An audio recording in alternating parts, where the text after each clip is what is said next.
Hello listeners, welcome to ఇష్కప్రి Telugu podcast. నా పేరు విజయపల్ల. ఈరోజు నేను ఎపిసోడ్లో రాధేశ్యామ్ ఎందుకు ఫెయిల్ అయిందో దాని గురించి కొన్ని పాయింట్స్ మాట్లాడదాం అనుకుంటున్నాను. అండ్ మీ అందరికీ తెలుసు, నేను ఎవరి ఫ్యాన్ కాదు, నేను సినిమా ఫ్యాన్నే. డైరెక్టర్స్ మీద కూడా నాకు పెద్ద పార్షాలిటీ లేదు. నేను అన్ని రకాల సినిమాలు చూస్తాను, అందరినీ ఆదరిస్తాను. మీరు ఫ్యాన్లా మాట్లాడుతున్నాను మాత్రం అనుకోవద్దు. సో మీ అందరికీ తెలుసు, ఆల్రెడీ రాధేశ్యామ్ రిలీజ్ అయింది, 10 days అయింది. 10 days అయినా సరే పెద్దగా కలెక్షన్స్ రాలేదు, సినిమా ఫ్లాప్ అయిపోయిందని. అండ్ చాలామంది ఫ్యాన్స్ చాలా డిసప్పాయింట్ అయ్యారు, నాకు తెలిసిన వాళ్ళు కూడాను. మెయిన్గా ఫ్యూ రీజన్స్ చెప్పాలనుకున్న రీజన్స్ ఏంటంటే, ప్రభాస్ 2 యాక్షన్ సినిమాలు అంటే బాహుబలి సిరీస్ 1 and 2 తర్వాత, సాహో తర్వాత 2 యాక్షన్ సినిమాల తర్వాత లవ్ స్టోరీ ఎంచుకున్నాడు. దానికి రీజన్ చాలా అయి ఉండొచ్చు. నేను అనుకుంటున్న మెయిన్ రీజన్ ఏంటంటే, 2 యాక్షన్ సినిమాలు చేసిన తర్వాత ఇంకేదైనా ట్రై చేద్దాం, డెఫినెట్గా చేద్దాం అని అనిపిస్తుంది. ఇప్పుడు మీరు కూడా వరుసగా 3-4 థ్రిల్లర్ సినిమాలు, 3-4 యాక్షన్ సినిమాలు చూసాక ఒక రామ్-కామ్ చూడాలనిపిస్తుంది మీకు కూడా. అలాగా లాస్ట్ 6-7 years నుంచి చేస్తున్న యాక్షన్ సినిమాలన్నీ వరుసగా చేసుకుంటూ వెళ్తున్నాడు. అవన్నీ కూడా ఎన్నో ఇయర్స్ అవుతున్నాయి. అందుకని తనకు కూడా సంథింగ్ న్యూ ట్రై చేయాలని ట్రై చేశాడని నేను అనుకుంటున్నాను. తప్పలేదు ఇలాంటి స్టోరీ నోటి తీసుకుని ట్రై చేయడం. ఎందుకంటే ఇది రెగ్యులర్ రామ్-కామ్ కూడా కాదు. ఎందుకంటే the story is totally different. మనం రెగ్యులర్గా చూసిన సినిమాల్లో స్టోరీ లాంటిది కూడా కాదు. అండ్ ఫ్యాన్స్ మెయిన్గా డిసప్పాయింట్ అయ్యారు. ఇప్పుడు ఇలాంటి పెద్ద సినిమాలు, పెద్ద హీరోలకి ఫస్ట్ రిలీజ్ అయినప్పుడు టాక్ ఇచ్చేది ఫ్యాన్స్. సో మెయిన్గా ఫ్యాన్స్ డిసప్పాయింట్ అయిపోయారు. యాంటీ ఫ్యాన్స్ రెడీగా ఉంటారు అండ్ ఇంకా నెగిటివ్ టాక్ స్ప్రెడ్ చేయడానికి. తర్వాత ఇంకొక రీజన్ ఏంటంటే, ఈ ఫెయిల్యూర్ అని ఎందుకంటున్నారంటే, కాస్ట్ ఒకటి ఇన్వాల్వ్ అవుతుంది మూవీలో కదా. ఇప్పుడు మనం ఏదైనా సరే 100 రూపాయలు పెడతామంటే 150 రూపాయలు వచ్చిందంటేనే అది ప్రాఫిట్. కానీ ఇది మరీ తక్కువ వచ్చింది అనుకుందాం, ఓకే, పెట్టిన డబ్బులు తిరిగి రాలేదని కాస్ట్ ఫెయిల్యూర్ కూడా దీన్ని కన్సిడర్ చేస్తున్నారు. ఏమి చేసుంటే ఈ సినిమా సేఫ్ జోన్కి వెళ్ళేదామని నేను అనుకుంటున్నానంటే, దీన్ని ఓన్లీ తెలుగులో తీసుకుంటే బెస్ట్. ఎందుకంటే హిందీ కోసం సెపరేట్ సాంగ్స్ రికార్డ్ చేయడం, సెపరేట్గా షూట్ చేయడం, సెపరేట్ బడ్జెట్ యాడ్ అయింది. హిందీ అనే మార్కెట్ యాడ్ అయ్యేసరికి అఫ్కోర్స్ క్లిక్ అయితే హిందీలో బాగా వస్తుంది. బట్ హిందీలో రామ్-కామ్స్ ప్రభాస్ నుండి ఎవరు ఎక్స్పెక్ట్ చేయరు. వాళ్ళకి చాలామంది ఉన్నారు. బాలీవుడ్లో రామ్-కామ్స్ ప్రతి అదర్ హీరో ఇన్ బాలీవుడ్ రామ్-కామ్ చేయగలడు. దానికి ప్రభాస్ని ఎందుకు వెళ్ళి చూడాలి వాళ్ళు? సో రామ్-కామ్ ఇతను ఇష్టంతో చేసాడేమో, కానీ స్టోరీ నచ్చి, డైరెక్షన్ డిపార్ట్మెంట్ అంతా నచ్చి తను చేసాడేమో, కానీ అది బాలీవుడ్కి వెళ్ళాల్సిన సినిమా కాదు. దానివల్ల ఈజీగా 50-60 crores యాడ్ అయ్యాయని నా ఫీలింగ్.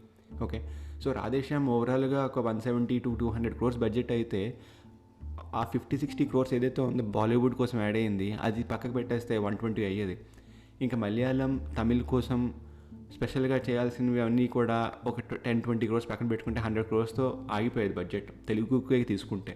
సో తెలుగుకే తీసుకోవడం వల్ల వాళ్ళకి అడ్వాంటేజెస్ ఏమయ్యేది అంటే, ఫస్ట్ ఆఫ్ ఆల్ తెలుగులో ఆడాక దాన్ని డబ్బింగ్ ఇట్టే చేసుకోవచ్చు. వితిన్ 1 weekలో టాక్ బాగుందంటే డబ్బింగ్లని చేసుకుని రిలీజ్ చేసుకోవచ్చు. ఇలా అమ్ముకోవడం వల్ల, ఎక్స్ట్రా పెట్టి అమ్ముకోవడం వల్ల వాళ్ళ కాస్ట్ ఫెయిల్యూర్ అయిపోయింది. Second, script selection. ఇప్పుడు మనం ప్రభాస్ని అంటున్నాం, కానీ ఇలాంటి రామ్-కామ్ చేయడం ఏంటి అసలు, ఇందులో కామెడీ కూడా లేదు అసలు, జస్ట్ స్టోరీ ఏంటి అసలు, ప్రభాస్ ఏంటి యాక్షన్ హీరో అసలు ఇలా చేయడం ఏంటి అని చాలామంది ఫీల్ అయిపోయారు. కానీ ఇదే రామ్-కామ్ని ప్రభాస్ కాకుండా ఇంకెవరు చేసినా సరే Tier 2 హీరోస్లో డెఫినెట్గా మీరందరూ యాక్సెప్ట్ చేసేవారు. ఎందుకంటే ప్రభాస్ అనేసరికి మీరు యాక్సెప్ట్ చేయలేకపోతున్నారు. ఇది ప్రభాస్ ప్రాబ్లం కాదు, ఆర్ స్టోరీ ప్రాబ్లం కాదు, ఇది మీ ప్రాబ్లం. మీరేంటంటే ఇదే సినిమాని హాలీవుడ్లో ఎవరైనా సరే చేసుంటే మీరు ఈ సినిమాని గ్యారంటీ మెప్పుకునేవారు. 10 మందికి యావరేజ్ అని చెప్పేవారు, టైంపాస్కైనా చూడొచ్చు అని చెప్పేవారు. ఇది ప్రభాస్ అనేసరికి మీరేంటంటే, మనోడు 10 మందిని కొట్టాలి, మనోడు కొడితే అవతలోడు ఎగిరి బౌన్స్ అయ్యి 10 సార్లు తిరిగి గిరగిర పడాలి, మనోడికి ఎలివేషన్ కావాలి, మనోడు వచ్చాడంటే బాంబ్ బ్లాస్ట్ అవ్వాలి, మనోడు వచ్చాడంటే కార్లు లేవాలి. ఇదే యాటిట్యూడ్, ఇదే మెంటాలిటీతో మీరు ఉండడం వల్ల ఈ సినిమా మీకు నచ్చలేదు. మీరు నిజంగా ఏమీ ఎక్స్పెక్టేషన్స్ ఏం లేకుండా థియేటర్కి వెళ్ళి ఒక మంచి సినిమా ఎంజాయ్ చేద్దామని అనుకుంటే డెఫినెట్గా మీకు రాధేశ్యామ్ నచ్చేది. కానీ మీ ఎక్స్పెక్టేషన్స్ ఒక రేంజ్లో ఉన్నాయి. ఆల్రెడీ డైరెక్టర్ చెప్పుకుంటూనే వచ్చాడు చాలా ఇంటర్వ్యూల్లో, ఇందులో ఫైట్లు అంటూ లేవు, ఇందులో విలన్స్ అంటూ ఎవరు లేరు, hero is fighting against all odds, that is time నుంచి, దేవుడి నుంచి, or whatever it is, దాని నుంచి హీరో ఫైట్ చేస్తున్నాడు అని చెప్పుకుంటూనే వచ్చాడు. పాపం తను తప్పేమీ లేదు. కానీ ఏంటంటే ఫ్యాన్స్ ఎక్కడో ఒకటి పెట్టే ఉంటాడులే మనం సర్ప్రైజ్ చేయడానికి, ఎక్కడో ఒకటి ఏదో ఒకటి పెడతాడు, ఏదో ఒకటి చేస్తాడు, ట్రైలర్ బాగుంది అనుకున్న దానికన్నా బాగా తీసుకుంటూ వచ్చాడు ఇక్కడ దాకా, సో ఇంకా సర్ప్రైజెస్ ఉంటాయి అని మీరు అనుకుంటూ వెళ్ళారు ఫ్యాన్స్. మెయిన్గా మీరు వెళ్ళి దాన్ని డిసప్పాయింట్ అయ్యి నెగిటివ్ టాక్ బయటకు తీసుకొచ్చి దాన్ని స్ప్రెడ్ చేసుకున్నారు. ఇందులో ప్రభాస్ తప్పు లేదు, డైరెక్టర్ తప్పు లేదు, వాళ్ళెవరు తప్పు లేదు. వాళ్ళ తప్పు ఏదైనా ఉందంటే అది కాస్టే. అంత డబ్బు పెట్టి తీయడం తప్పు. ఎందుకంటే ఇప్పుడు షారుఖ్ ఖాన్ ఒక romantic hero, okay, action hero అని ఎవరూ చెప్పరు. Shahrukh is a romantic hero అనే చెప్తారు. ఇప్పటికీ కూడా వాళ్ళ ఫ్యాన్స్, షారూక్ ఖాన్ ఫ్యాన్స్ అందరూ తన నుంచి అదే ఎక్స్పెక్ట్ చేస్తారు. కానీ అలాంటి కల్ట్ ఇమేజ్ ఉన్న బాలీవుడ్లోకి ప్రభాస్ని ఒక రొమాంటిక్ హీరోగా తీసుకెళ్దాం అనే థాట్ ఈజ్ రాంగ్ థాట్. మీరు అక్కడ అయిపోవాల్సింది. అఫ్కోర్స్ సాహు హిట్ అయింది, బాహుబలి హిట్ అయింది, ప్రభాస్ మార్కెట్ క్యాష్ చేసుకుందామని మీరు ఆలోచనలో ఉన్నారు. కానీ ఎందుకు వస్తారనుకున్నారు మీరు అసలు? అది తప్పు. అది producers and director problem, Prabhas problem కూడా కాదు. అది వాళ్ళిద్దరూ చెప్పాలి. ప్రభాస్ ఇన్ కేసు ఓకే బాలీవుడ్కి వెళ్దామంటే లేదు సార్ మనం ఇక్కడే చేసుకోవాలి, టాలీవుడ్లో చేద్దాం ఈ మూవీని, కావాలంటే తర్వాత డబ్ చేసుకుందాము బాహుబలి 2 బాహుబలి 1 లాగా అని అనాలి. కానీ లేదు మనం సెపరేట్ సాంగ్ తీద్దాము, ఆ సాంగ్ సెపరేట్ సెట్ వేద్దాము, ఇదంతా మీకు ఎక్స్ట్రా కాస్ట్ అండ్ డిఫరెంట్గా అసలు వర్కౌట్ అవ్వదు. అసలు నాకే తెలుసు ఏంటి ఇప్పుడు దాకా నేను ఏ సినిమా తీయని నాకే ఆ పాయింట్ తెలుసు, వ్యాలిడ్ పాయింట్ అని. అలాంటి సినిమాలు తీస్తున్న మీకు ఎందుకు ఆ పాయింట్ తెలియలేదో I don't know producer and డైరెక్టర్కి. సెకండ్, ఇప్పుడు స్టోరీ గురించి మాట్లాడుకున్నాం, మీరే యాక్సెప్ట్ చేయలేదు as a fan, but Prabhas accept చేశాడు, తీసాడు, తనకు నచ్చింది తను చేసుకున్నాడు. ఓకే, అండ్ న్యూట్రల్ ఫ్యాన్స్ ఎవరైతే ఉన్నారో వాళ్ళందరికీ కూడా సినిమా నచ్చింది. మీరు అందరూ ఎందుకు బ్లేమ్ చేశారని వాళ్ళు కూడా అంటున్నారు, ఇంత నెగిటివిటీ ఎందుకని పక్కన పెట్టేయండి. సో స్టోరీ ఆ విధంగా అయిపోయింది, ప్రభాస్ ఇలా ఆ విధంగా అయిపోయింది, హిందీలో అలా వెళ్ళడం వల్ల అయిపోయింది, 3 పాయింట్స్ అయిపోయింది. 4th పాయింట్ మెయిన్గా ఫ్యాన్స్కి, ప్రభాస్ అనే కాదు ప్రతి ఏ హీరో ఫ్యాన్కైనా నేను చెప్పొచ్చేది ఏంటంటే, మీ హీరో ఇలాగే ఉండాలనుకుంటే మీకు అలాంటి సినిమాలే వస్తాయి. ఓకే, చిరంజీవికి ఆపద్ బాంధవుడు, చిరంజీవికి రుద్రవీణ, చిరంజీవికి స్వయం కృషి లాంటి సినిమాలు వచ్చాయంటే దానికి కారణం చిరంజీవి ముందుకు వెళ్ళాడు కాబట్టి. హీరో ముందుకు వెళ్ళడానికి రెడీగా ఉన్నాడు, ఎప్పుడైనా సరే స్టోరీ బాగుంటే చేయడానికి తనకి రెడీగా ఉంటాడు. కానీ ఫ్యాన్స్గా మీరు ఎవరో అది యాక్సెప్ట్ చేయలేకపోతున్నారు. మీరు ఎవరో యాక్సెప్ట్ చేయకపోవడం వల్ల చాలా మంచి మంచి కథలు అసలు హీరోలు చేయలేకపోతున్నారు. ఆ Tier 2 హీరోలు చేసేసరికి ఆ సినిమాలు మీరు యాక్సెప్ట్ చేయట్లేదు. స్టోరీ బాగుంది కానీ ఇది బాగా చేయలేదురా, బాగా చేసేవాళ్ళేమో చేయనివ్వట్లేదు, ట్రై చేసేవాళ్ళేమో ఇది బాగా చేయట్లేదు. సో ఓవరాల్గా ఒక లింబోలో ఉండిపోతున్నారు. మీకే అర్థం కావట్లేదు ఎవరు ఏం చేయాలో ఎవరు ఏం చేయకూడదు అనేది. మీరు యాక్సెప్ట్ చేయలేకపోతున్నారు ప్రతి స్టోరీని. ఒక హీరో ఇదే చేయాలి అనుకుంటే వాడు హీరో కాదు నా దృష్టిలో.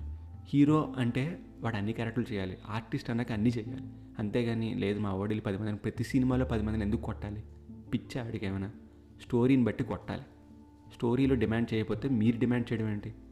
అది మీ తప్పు. ఫ్యాన్స్కి ఏది కావాలో ఆ ఎలిమెంట్స్ పెట్టాలనుకుంటే పెట్టు, లేకపోతే స్టోరీ పరంగా తీసే. అంతేగాని రెండు కలిపి కలగాపులం చేస్తే కొన్ని సినిమాలు వస్తాయి కదా, అవి అలాగే, ఇది కూడా రాధేశ్యామ్ కూడా అలాగే అయ్యేది. ఇంకోటి ఏంటంటే రాధాకృష్ణ ఒక 2 hours 45 minutes 3 hours మూవీ చేసుకున్న తర్వాత ఈ మూవీని ఒక 3-4 డైరెక్టర్స్ చూపించి వాళ్ళ దగ్గర ఇన్పుట్స్ తీసుకుని వాళ్ళు చెప్పిన 15-20 minutes 10-15 minutes కట్లు అని చేసుకుంటూ వచ్చి 2 hours 25 minutes దాకా తీసుకొచ్చాడంట. నీ ప్రోడక్ట్ని ఎప్పుడైనా సరే నీ డైరెక్టర్ ఇంకో డైరెక్టర్ చూపించకూడదు. నీ థాట్ వేరు అతని థాట్ వేరు, నీ ప్రాసెస్ వేరు అతని ప్రాసెస్ వేరు. ఎప్పుడైనా సరే నీ ప్రాజెక్ట్ వేరు అతని ప్రాజెక్ట్ వేరు. నీ ప్రాజెక్ట్ నువ్వు నమ్మి తీసావు కాబట్టి నువ్వు నమ్మిందే జనాలు చూపించాలి. అంతేగాని 10 మందిని చూపించిన తర్వాత వాళ్ళు చెప్పిన వీళ్ళు చెప్పిన కట్లు ఎడిటింగ్లు చేసుకుంటూ పోతే ఇలా అవుట్ అవుతుంది ప్రోడక్ట్. ఓకే, ఓటీటీలో అయినా సరే నీ ఫుల్ ప్రోడక్ట్ని రిలీజ్ చేసుకుంటే అట్లీస్ట్ నీకు ఇంకొక మంచి సినిమా వచ్చే అవకాశం ఉంటుందని నా ఫీలింగ్. రాధేశ్యామ్ నేను డెఫినెట్గా చెప్తున్నాను, ఒక 10 ఏళ్ల తర్వాత మీరందరూ కూడా టీవీలోనూ ఓటీటీలోనూ చూసి బాగానే ఉంది కదా సినిమా, ఎందుకు ఆ రోజు లేదన్నాం అంటారు. ఇదే పాయింట్ గతంలో మీరు ఆలోచించుకుంటే కలేజాక్ చేశారు. కలేజాక్ నాకు బాగా గుర్తు, ఎందుకంటే నేను డైరెక్ట్గా ఫ్యాన్స్ ఇంటరాక్ట్ అయ్యాను అప్పట్లో. ఆ సినిమా టైటిల్ పెట్టింది ఫ్యాన్స్, కలేజా అనే టైటిల్ పెట్టింది ఫ్యాన్స్. వారధి అని టైటిల్ అనుకున్నారు అప్పట్లో, త్రివిక్రమ్ వారధి అనే టైటిల్ అనుకుంటే ఫ్యాన్స్ వెళ్ళి అదేం బాగుంది సార్, మనోడు అసలు మా హీరోకి ఇలా కాదు, కలేజా పెట్టండి అద్భుతమైన టైటిల్ అన్నారు. స్టోరీ ఏమీ తెలియని వాళ్ళు వెళ్ళి టైటిల్ పెడితే సినిమా ఫేట్ అలాగే ఉంటుంది. ఇప్పుడు చూసిన ప్రతి వాడు కూడా వాట్ ఏ మూవీ, అసలు ఎందుకు ఫ్లాప్ అయింది మీకు తెలీదా? ఫ్యాన్స్ మా హీరో ఇలా ఉండడం ఏమిటి, దేవుడైతే ట్యాక్సీ డ్రైవర్ ఏమిటి? ఫ్యాన్స్కి ఎమోషనే కావాలి, లాజిక్తో సంబంధం లేదంటారు కదా, ఎగ్జాక్ట్గా అదే ఇంకా నడుస్తుంది 10 ఏళ్ళు అయినా సరే, ఇంకో 10 ఏళ్ళు అయినా సరే ఇలాగే ఉంటారు. ఎనీవే నేను చెప్పొచ్చేది ఏంటంటే రాధేశ్యామ్ ఫెయిల్యూర్ మీ దృష్టిలో, కానీ నచ్చిన వాళ్ళు చాలామంది ఉన్నారు. వాళ్ళకి ఎందుకు నచ్చిందో వాళ్ళకి తెలుసు, ఎందుకు నచ్చలేదో మీకు తెలుసు. 10 ఏళ్ళ తర్వాత మళ్ళీ మీరే మాట్లాడుకుంటారు, రే సినిమా అప్పట్లో నచ్చలేదు కానీ నాకు ఇప్పుడు నచ్చుతుందిరా అని మీరే అనుకుంటారు. అండ్ ఇంకొక మెయిన్ పాయింట్ ఏంటంటే నేను రాధేశ్యామ్ ఇంకా చూడలేదు, నేను చూద్దామని థియేటర్కి వెళ్తే మా షో క్యాన్సిల్ అయ్యింది ఫర్ వేరియస్ రీజన్స్. నేను అందుకని చూడలేదు, ఓటీటీలో రావడం కోసం వెయిట్ చేస్తున్నాను నేను. అండ్ నాకు సినిమా నచ్చుతుందని నేను అనుకుంటున్నాను, ఎందుకంటే నాకు ఎక్స్పెక్టేషన్స్ ఏమీ లేవు. నేను ప్రభాస్ ఎలా ఉన్నా యాక్సెప్ట్ చేయడానికి నేను రెడీగా ఉన్నాను, చూస్తాను.